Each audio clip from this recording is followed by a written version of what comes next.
What's going on, everyone? Welcome back into another live edition of the Patriots Beat podcast here on the CLNS Media Network, presented by our wonderful friends over at Prize Picks. It's Brian Hines, back as always with Alex Barth, and we have a football game to break down.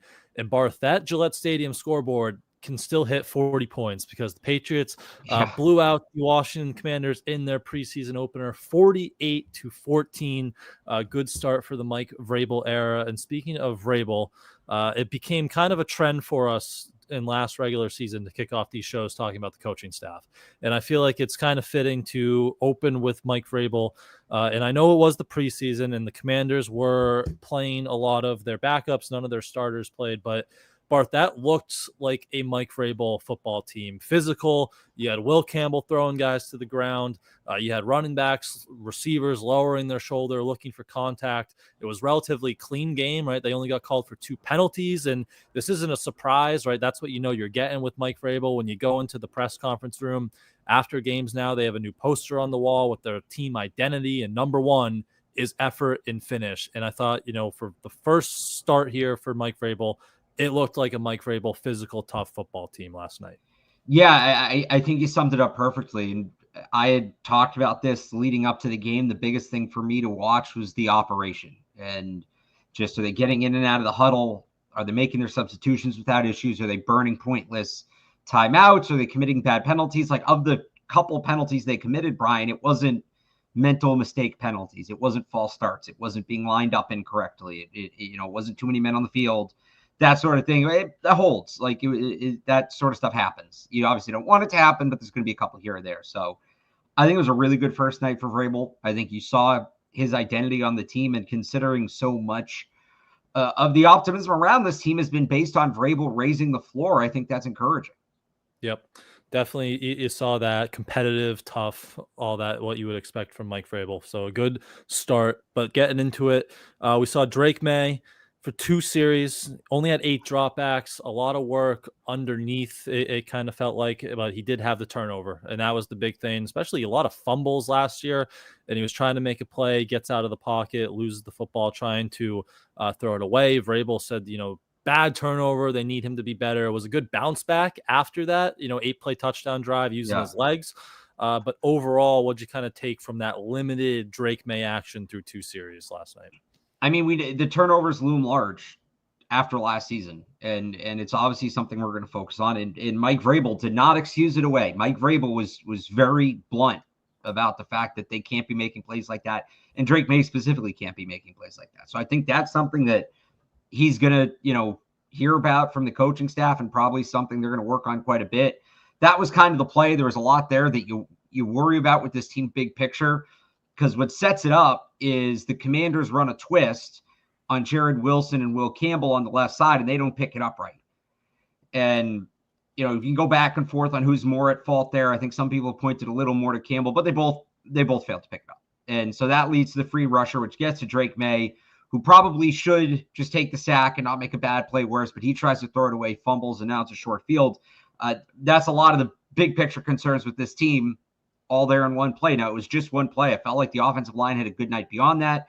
Drake May didn't put the football at risk beyond that. It's not like he had any dropped interceptions or anything like that, or, fumbles that he recovered. But yeah, you look at that play, and it on what was a good night, what's been a good week after the joint practice as well, it was kind of one little bit, cold shower reminder of, this is still a young team. They still have their warts. There's still a ways to go.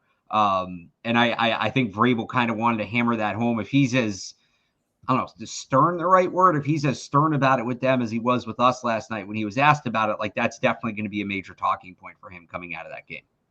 Yeah, and especially, we've talked about the potential downside of having 2 rookies on the left side of the offensive line starting there, right? And some of that communication and stuff could be a little shaky at times. And now you hope that they get these live reps and, they see these stunts and things. They can start building that chemistry and working through that. They'll have a great test next week, because I'm sure Brian Flores won't take it very easy on those 2, especially in joint practices with that Vikings starting defense. We'll see what happens and who plays in that second preseason game. But Will Campbell and Jared Wilson are going to get tested there from, pass rush and schemes and attacking those 2 guys. But for outside of that play, like I thought those two guys held up pretty well, especially in the run game, which we've talked a lot about Will Campbell and mentioned earlier. You see him kind of use that athleticism and kind of as a weapon at the point of attack, tossing it out left, getting him out in space. He buried a corner once, early and took him to the sideline a couple of plays beforehand. So I thought overall, the sack was the sack, and you hope those things obviously need to get figured out. But overall, you saw those flashes and what Will Campbell does really good in the ground game specifically.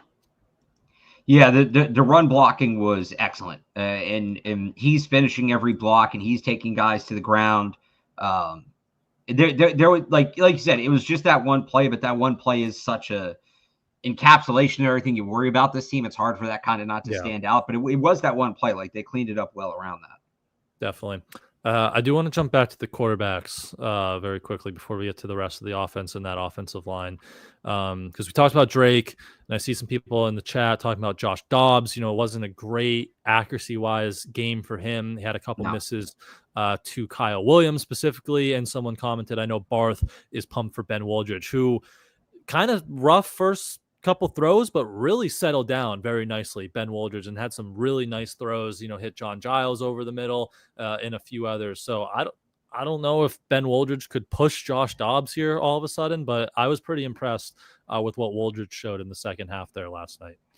Yeah, I don't think we're there yet. I'm not saying it's not going to happen, but we still got a ways to go. But credit where credit's due, right? Like Woldridge was a better quarterback last night. Understated throw that I think was impressive, and this is something that you don't see much of in the college game, and it was like an NFL throw from Ben Woldridge. He has it was Jeremiah Webb. He has Jeremiah Webb on just like a quick hitch, and was it outside the corner was on the outside shoulder, I believe, or no, it was on the inside shoulder. So the corner's kind of sitting on the inside shoulder on the hitch. And Woolridge just throws it off the outside shoulder and kind of leads him away. And it's like a 5-yard pass, and you don't look at it and drop your jaw. But like I did not get much sleep last night. If he just hits Jeremiah Webb right in the chest, right, the corner's going to wrap up, make the tackle, if not break the pass up, and like 5-yard gain, not bad, but by putting it on the outside shoulder and Webb recognizes it and kind of starts to turn as the ball comes, he leads him away from the corner, and now Jeremiah Webb is like 30 yards after the catch because there was nobody behind him and he was clean in the open field. It's like that's a little thing, right? But that little thing turns into a big gain. So that's when I looked at where it's like that's a really nuanced quarterback play. That's not something that you're necessarily – it's not a day one teach tape. And then, the one to Giles on the intermediate crosser was just a rope. That was a sick throw because he didn't have a big window and he put it right on him.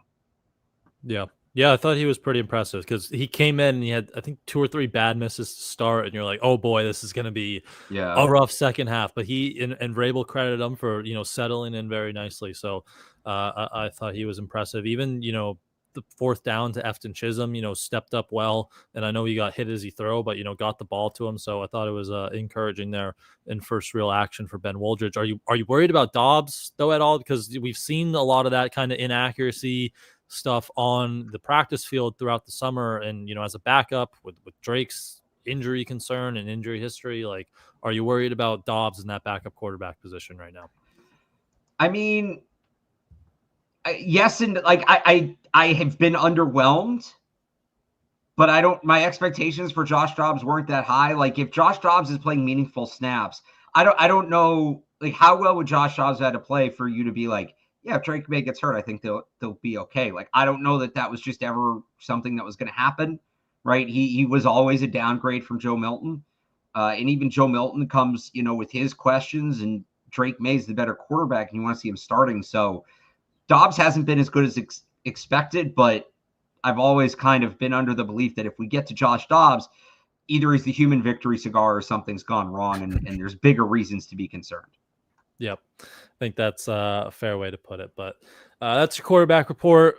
We have to get to Travion Henderson because what a start to the game. Just houses the opening kickoff 100 yards. And it felt nice that we've been telling everyone since the draft, like this is a guy who can bring it to the house every time he touches the football, right? And is a big play threat. And then you just see it unfold right there, that speed, top 21 miles an hour on that return. And even later in the game, he gets a pitch or a toss and, takes it, just turns the corner, and 18 yards later, he's down the sideline in a big game on the ground. So you saw that explosiveness. You saw that threat again to just take any ball to the end zone and score. And that's what this offense needs. And team in general, right? If he's making plays like that on special teams. So I thought the Travion Henderson debut was fantastic. And really that running back room as a whole, Antonio Gibson, Mondre, a little action, Len Larison late. I thought that running back room as a whole was really impressive to start their preseason there last night. Yeah, I did too. With Henderson, it's that's skill translating in real time. And I posted this on Twitter last night if you want to go back and find it. What's so impressive to Henderson about me, and we've talked about this, is not just his speed, like his top line speed, but his ability to know when to hit the top gear and maybe when to gear it down and let things develop and recognize the whole, right? It's the vision, anticipation, acceleration, and speed all in that one package. And watching that kickoff return last night, it brought me back to the screen against Texas in the college football playoff. And the two plays actually look very similar, even though one's a kickoff. So he doesn't hit the hole right away. He kind of paces himself, lets things develop, and then goes. And it's just unbelievable recognition from a younger player. And then the thing that we talked about, like kickoffs being important this year, because we saw it last night. More teams are going to have returnable kickoffs. So if Henderson can be a weapon there, great. That would be huge. So I liked what I saw from Travion Henderson. I think that was encouraging. The running back room as a whole, Ramondre is Ramondre. Antonio Gibson is still doing his thing. Len Larison looked good. I still think he's just on the outside looking in, and then he was in a walking boot last night, so that probably doesn't help. Just the fact he was playing so late in the game when they could give those carries to Terrell Jennings tells me they still want him to prove some more. But, those three and then Larison on the practice squad feels like a solid run.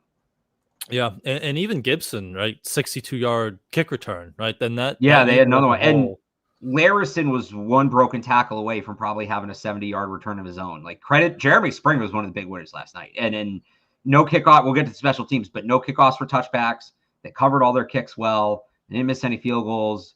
Big night for Jeremy Springer. Yeah, that unit as a whole was very impressive. But yeah, you feel really good about the top three running backs there, and it will be interesting how they continue to split that usage up in the regular season, right? Because you want Travion Henderson out there and you want to get him the ball and use that explosiveness, but you have Gibson and Ramondre who are more than capable backs as well. You even saw a pony last night, and that was one of Henderson's receptions where he then lowers the shoulder and goes right over a defensive back. So he's not all just speed, right? Like he'll mix in with the physicality as well there. So it was a really encouraging start for Travion Henderson, and that running back room as a whole was kind of damper that Len Larison did have that walking boot on. So hopefully nothing too serious, but we'll continue to monitor that moving forward. But before we get to the wide receivers and an injury in that room, some good performances. We touched on the O-line a little bit with Will Campbell and Jared Wilson. Didn't seem like pressure was that big of a problem throughout the night. So what'd you think from the rest of the offensive line there? That was one of the big surprises of the night for me. They held up very well. It was just that, and look, it's a major miss. It led to a turnover, but it was really just that one miss. I thought outside of that, they were good. Now there's some usage developments that are more interesting. Ben Brown rotating with, not really rotating. Garrett Bradbury got the first drive with Drake May. Ben Brown got the second. That usually means a competition. That usually means an open competition for the spot. And then you had Brown at left guard and Bradbury at center with the second unit, and then Ben Brown moved to center and Tyrese Robinson come in. Like, they are giving Ben Brown every chance to win a spot on this team. And he's looked good. Like, I think he's doing it. They're giving him every chance to win a spot on this team. I've been impressed with him. Marcus Bryant had a good game, which is encouraging. Feel a little bit better about that backup tackle situation. Demontre Jacobs was playing late in the game. This is a spot where I wonder if they add a veteran tackle, to replace Demontre Jacobs. But overall, it was better than expected. Yeah, no one got killed, so that was positive. And there weren't, we didn't have a repeat Chukwuekorfor, right, with 4 penalties or Yes. 3 or 4 penalties right out of the gate. So it was pretty clean performance outside of that strip sack, which is a big blemish and big star against them, right? Yeah. But from what it's been and the improvements, it was positive. And Marcus Bryant, you mentioned, I thought he was really good. Playing right tackle to start, flipping over to the left side. We talked about how he has that versatility to do both. I think he just gave up one pressure I had in live time. I'll have to go back and rewatch and see what the final stats are, but I thought he held his ground pretty well. So maybe that third tackle spot is a little bit more solidified moving forward, and that's positive news with Morgan Moses still working through some things, it seems like. So we'll wrap up the offense with the wide receivers. I know we're looking at that depth spot, but I want to start with Kyle Williams because box score doesn't look great for Kyle Williams, right? 4 Yeah. targets, 0 catches, but I think he was kind of a victim of Josh Dobbs and some of that quarterback play we talked about earlier because he was cooking some of those Commanders secondary. He had that slant down by the goal line, got wide open, passes behind him. He stacked a guy on the outside later and beat him downfield. Pass was underthrown. He probably should have then drawn a DPI later in the game as well. So I thought it was encouraging from Kyle Williams. He was open a lot. Just unfortunately, they couldn't get him the football, and that wasn't really his fault a lot of those times. Yeah, he had a good night. He was getting open. Josh Dobbs didn't help him out, either missed the throws or just didn't see him. But after what was kind of a quiet few weeks of camp, feel good about Kyle Williams after his performance last night. Yeah. Put him with Drake May, right? Let's see Drake May throwing him that deep ball, and then maybe that'll click a little bit and look a little bit better there. So, but that depth spot we've talked so much about, are they going to keep 6? It comes down to probably Efton Chisholm, Javon Baker, Jalen Polk. Jalen Polk took a reverse end around and landed on that right shoulder that he had surgery on this offseason. Just jogged off the field with it limp, went into the blue medical tent, and then in the locker room. So do you think we're ever going to see Jalen Polk again, or is this kind of an IR situation and a way to kind of keep him around without keeping him on the 53-man roster spot here? Yeah, that could definitely be the case. And that play happened because Javon Baker missed the block. And, a couple miscues from Javon Baker last night. He had that missed block. He had a drop. Ultimately, though, if we're talking about the 6 wide receiver spot, that probably is going to be a special teams role. And Javon Baker made some good plays on special teams, and Mike Vrabel seemed really excited about that after the game. So ironically, like Javon Baker, not a good game at receiver after an encouraging camp, still might have helped his roster chances. Yeah. Because he was so good on special teams. And they are going to need another gunner with Marcel Style hurt. Yep.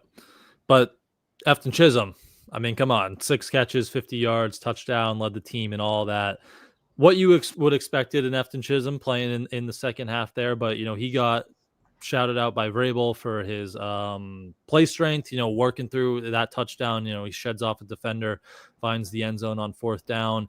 His blocking, May shouted out his blocking too. Like, Efton Chisholm is going to be a tough cut here. And the guys seem to love him, right? They praise him for his work ethic behind the scenes in the classroom. And, he's getting shouted out by Vrabel for his play strength there. So that's going to be really interesting if they keep 7, with Baker and Chisholm. But if they have to go to 6, that Chisholm and Baker battle is going to be a tough one to kind of figure out there at the end of the depth chart.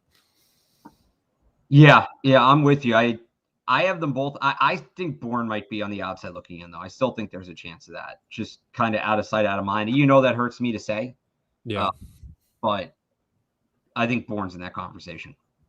Okay. So we'll see when he gets back on the field. But yeah, I know I've been an Efton Chisholm guy since even before the draft and the Shrine Bowl around there, but he was impressive and he's going to be a tough cut there, I think, if he keeps that up. So we'll see if one of those two guys, him or Baker, maybe get some snaps with Drake moving forward, but we'll see what happens in that wide receiver room. So anything else on the offensive side of the football there to wrap up? Any other notes you got? I think that's pretty much it. I'll just say one last thing. Jack Westover still using that fullback role. Good point. And lead blocker for that long Travion Henderson run, lead blocker on 2 short touchdown runs. So that could be, we were talking last night, leaving like could they get him to the practice squad still and just elevate him earlier in the year? Or is, if he's playing that fullback role like that, is that worthy enough of a 53-man roster spot over maybe that 7th wide receiver? And that will be interesting to kind of monitor as well going forward throughout the rest of the preseason there. Yeah. And I talked to him after the game. They're working him as a fullback. Like, he's been watching clips of James Devlin and Jakob Johnson, and they're getting ready for that role. It probably wouldn't be so jarring if he didn't wear number 87. I think he just has to change his number, but it seems like they kind of like him in that role. What was Lampy wearing? 46? We could just put him in 46, right? They must have some. Well, he's still on the team. They must have some 40 numbers open. I have a roster right here. They have, I don't know, the retired. They have 40. No, 40's retired. They literally just have 40, which is retired. So, all right, but like, who is that? Run through the numbers in the 40s.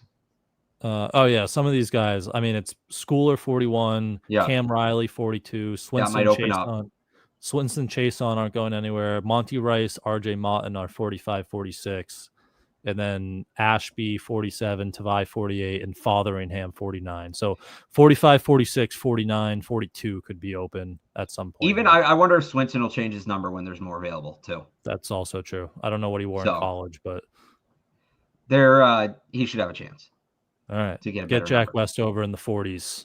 That's our new move. That's our new movement here. Fullback Westover in the 40s. But all right, that is the offensive side of the football.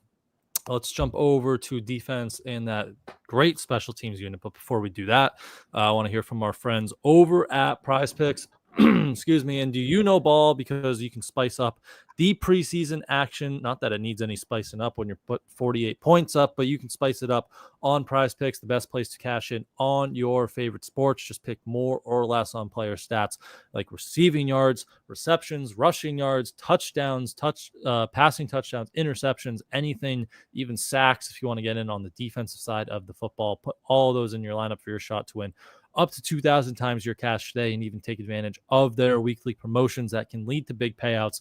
Flex Friday last night for the first game, great timing, and Taco Tuesday coming up if you want to get involved there, where projections can be discounted from 15 to 25%. If there's not preseason action you're watching, I'm still putting Roman Anthony in my lineups when we're watching the Red Sox and baseball, but Patriots will be back next weekend. Still lots of preseason action elsewhere across the NFL. So put Efton Chisholm, Travion Henderson, all those guys in your lineup as well. So download the PrizePicks app today and use code CLNS to get $50 instantly after you play your first $5 lineup. That's code CLNS to get $50 instantly after you play your first $5 lineup. All over on PrizePicks. Run your game. All right. Thank you to our friends again over at PrizePicks there.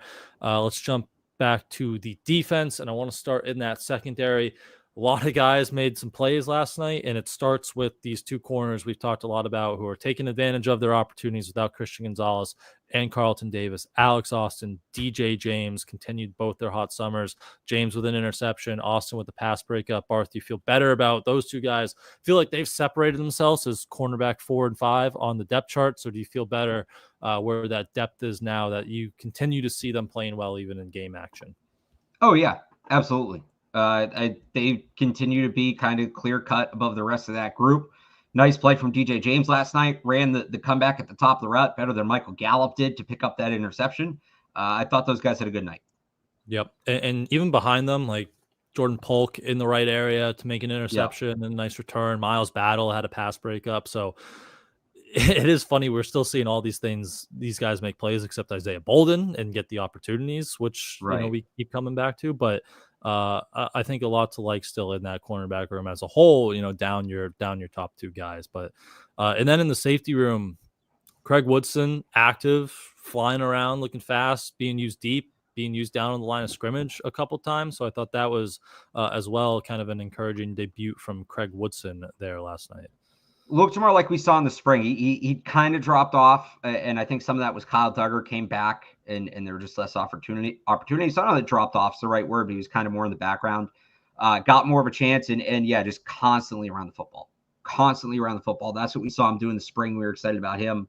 I don't think he's going to displace Duggar. I know there's been some conversations about that. Externally, not internally, externally. They're not going to be able to trade Duggar or cut him because of his contract just yet. And he wasn't playing a role last night that you would worry about his roster spot. Like Anthony Jennings, for example. Anthony Jennings was on the field late in the fourth quarter. Like Anthony Jennings probably is going to make the team just based on what the usage was last night. Duggar, I think, played a little later than the bulk of the starters, but it was one, maybe two series, which isn't super uncommon, especially for a guy that maybe is coming back from an injury. So I think Woodson's still a depth player, but he looked good. He was constantly around the football. The safety I'm more worried about is Marcus Epps. Like I thought Marcus Epps might give them something on the back end, be a good guy to push Jalen Hawkins for that role. And did Marcus Epps play once in the first half? I don't think so. I don't think he did. He was on the field at the start of the second half, but that was it, I think. Yeah, it was a lot of Woodson, Jalen Hawkins, Duggar and Peppers got in there a little bit, but then it was pretty much the Marcus Epps show for the second half because Hawkins was in sneakers for the second half, so he seems to be pretty firmly ahead of Marcus Epps there in that safety room. Excuse me. So we'll see what happens there. But you mentioned Anthony Jennings, and we've talked about this really since Mike Vrabel got hired, like his fit in this 4-down attacking front.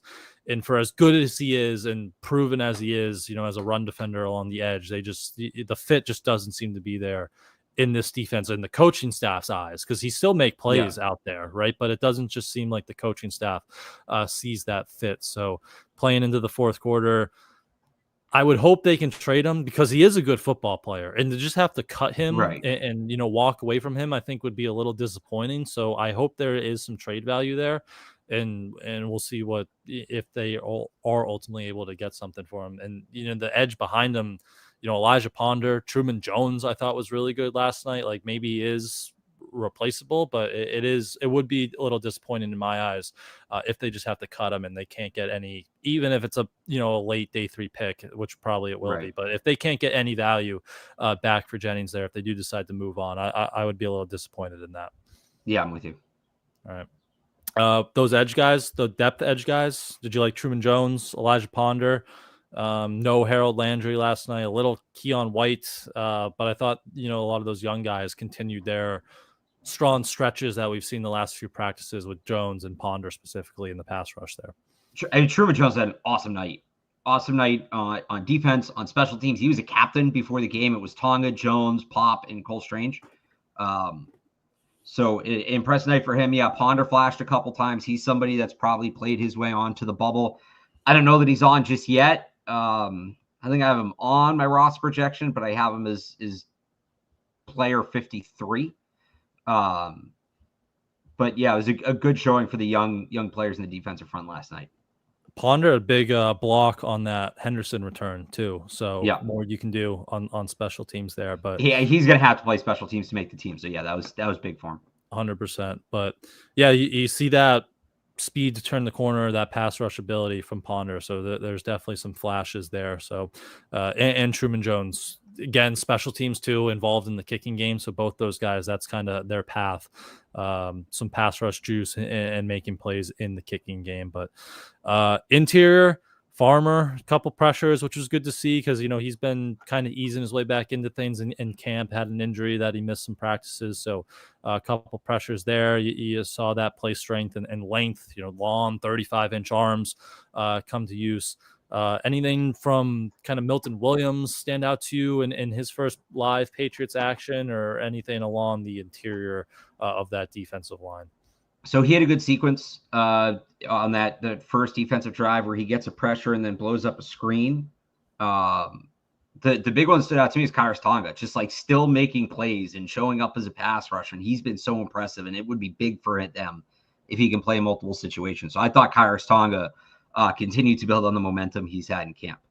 He's been awesome. And I think I was talking to Taylor talked to him in the locker room quick, and he was crediting, some of the teammates, Williams, Barmore, and how much they've helped his pass rush ability since he's got here. So we've seen that in camp, that bull rush. He's a big dude. He can just knock centers and interior linemen over. So that added boost in the pass rush, I think, from Tonga has been really impressive and a good sight to see along in the middle there of that defense. So anything else defensive wise catch your eye? Have you write down in your notes anything? I think that was it. All right. So we'll end with special teams. We touched on it here and there throughout. Big kickoff returns, great performances in the kicking game. Borregales made his 22-yarder, all 3 extra points. Parker Romo nailed a 57-yarder, all 3 extra points. So Barth, are we doing 2 kickers again this summer? I'm not there with the keep 2 kickers take yet. That was a pretty unique situation with Nick Folk and Chad Ryland. Parker Romo is not exactly a longtime seasoned veteran. Do we start having the conversation of, can you trade one of them, likely Parker Romo, because you didn't draft him? Can you trade one of the kickers if there's a team that needs a kicker? I think that should be in play. It's on my to-do list for the next couple of days. Like, I'm not sure around the rest of the league which teams are maybe struggling with their kickers and which teams might need a kicker. But yeah, if you can get a 7th round pick for John Parker Romo, why the hell not? So the 2 of them performing is only a good thing. Yeah. Again, it's best case scenario so far through this kicker battle. There's not one guy just, absolutely missing all of his kicks or both missing their kicks. That would be worst case scenario. It's been best case scenario. These guys have been really consistent, really good. And yeah, maybe someone does have value if a team needs a kicker along the league. I would around the league, I would still say if they're tied, the draft pick, right? And Borregales is a little younger, seems a little better on the kickoffs and a bigger body if he has to cover on the kickoff. So I'd probably lean Borregales in that range. It'll be interesting. I don't know when we talk to coaches next, but it will be interesting to ask Springer, like, when they're this close in the field goal and kicking, like, what else do you look for in that competition? I imagine the kickoff has something to do with that, but they were both good, like no touchbacks. You said earlier last night, so the coverage was good as well. So it has been the best case scenario in this kicker battle so far. Yeah. All right. Anything else? Any last notes here? Just to update the list, did you guys do Plugger of the Day on Wednesday after the joint practice? We did. We right. had. Who'd you guys have? I had Drake May. Yep. Evan had Mac Hollins. Okay. Taylor had Pop Douglas. Okay. And Mike had Booty. So no repeats. Nobody doubled up. I'm going to put mine in, even though I wasn't on that show, for Drake May. Drake May. Okay. So Drake May is now our leader with 4. Pop Douglas, Caleb Von Chason, and Mac Hollins all have 3. Keyshawn Booty and Robert Spillane have 2. Last night was not camp, so we're not doing a plugger for last night, but I just wanted to make sure we got updated. And we'll have a plugger tomorrow because last open public training camp practice tomorrow, so we'll be back down there. Then we'll be back to recap it all, so make sure you're locked on to Patriots Press Pass here on YouTube. Like, subscribe, turn on those notifications so you do know when we are going to go live or any other content on Patriots Press Pass is posted there. And also, if you're on audio only, make sure you subscribe wherever you get your podcasts. Spotify, Apple Music, anywhere else, please subscribe there as well. So that'll do it for us today, this morning. Thanks for everyone for jumping on. You can also follow Barth on Twitter at RealAlexBarth, 985thesportshub.com for his preseason coverage there last night. And I am Brian Hines on Twitter and patspulpit.com for our preseason coverage online there as well. So thanks again, everyone, jumping on with us this morning, and we will see you guys back tomorrow.